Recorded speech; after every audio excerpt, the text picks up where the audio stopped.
Hi, I'm Dave from Hardy Scale Models, and this is part 4 of my video build of the 1/72 scale Airfix BAe Nimrod. This is where I got to last time with all the primers, so that's the airframe ready to go. So what I'm doing here is what's called pre-shading, and this is actually the first time I've tried this. So I'm using Tamiya's XF1 flat black, and you airbrush it onto the model. And what you're doing is you're basically emphasizing all of the panel lines and all of the surface detail. It doesn't have to be exact, it doesn't have to be razor straight, anything like that. As you can see from this, it just needs to be emphasized. So you're spraying it on, and to be honest, do it to your own eye.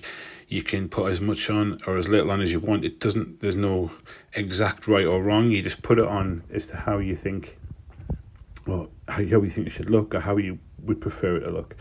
And again, so once I've done in this underside, I moved on to all the other sections of the aircraft and went on the tail here. And again, just emphasize where you think you're going to need that sort of underlying darker shade.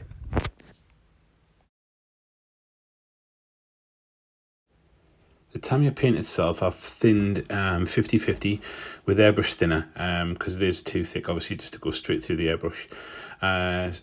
Again, you can test it, a bit of cloth, bit of paper, whatever you like, to make sure you've got the consistency right. And you can tell by the noise if the airbrush is struggling or splattering, then you know you need to thin it a little bit more.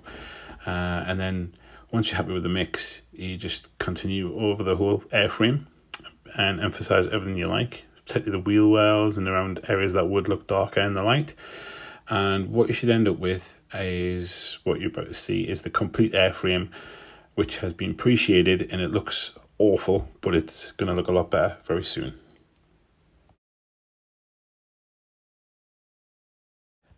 Now I'm putting down the base grey colour on the bottom of the airframe, which is Tamiya's XF19 Sky Grey.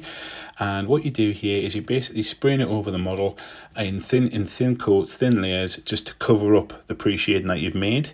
But the pre-shading should just show through, which will give you the emphasis in all your lines. And the effect that you're looking for is entirely up to you. I've gone, as a first attempt, I've left it quite vivid. You can make it a lot more subtle than this, but I've gone for a much more vivid sort of effect on the bottom. But this is kind of what you're aiming for.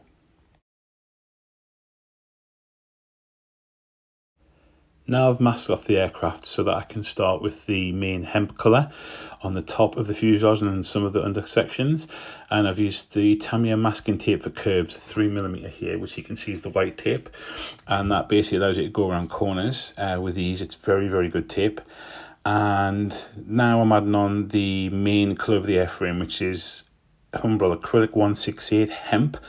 I'll be honest, this is probably the worst paint I've ever used. It was terrible. It is the right colour.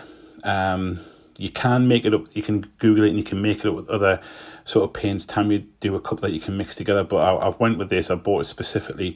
It's not very good paint. It was awful. I've had to thin it down almost 9 parts to 1 to get it to work.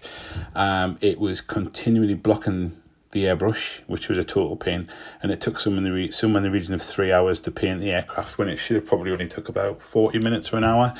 But we got there near the end. It was just a lot more hassle than it needed to be. Had to persevere a lot longer and be very, very patient.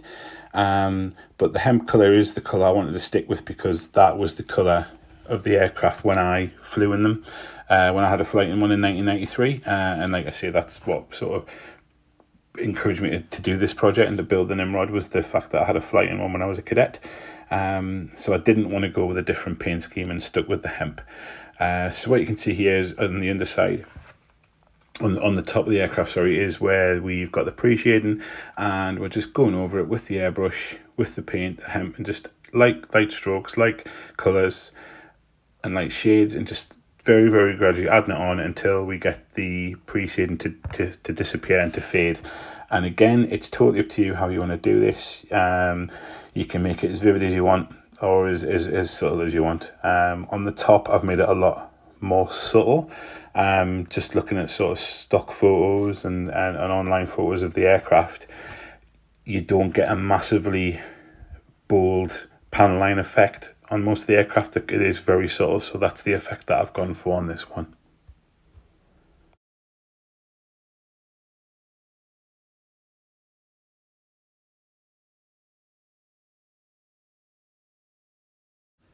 So the final paint effect on the bottom is shown here. So you've got the hemp trim with the main grey underside of the fuselage, and then from the top it's all hemp, and I've made it a lot more subtle, and then basically gave everything a clear coat, Tamiya clear sprayed on just to seal everything in, and the plane's now ready for decals, which will come in part 5 of the video build, which will be with you soon. So thanks for checking in. Don't forget to subscribe, and thank you for checking out my video. Bye.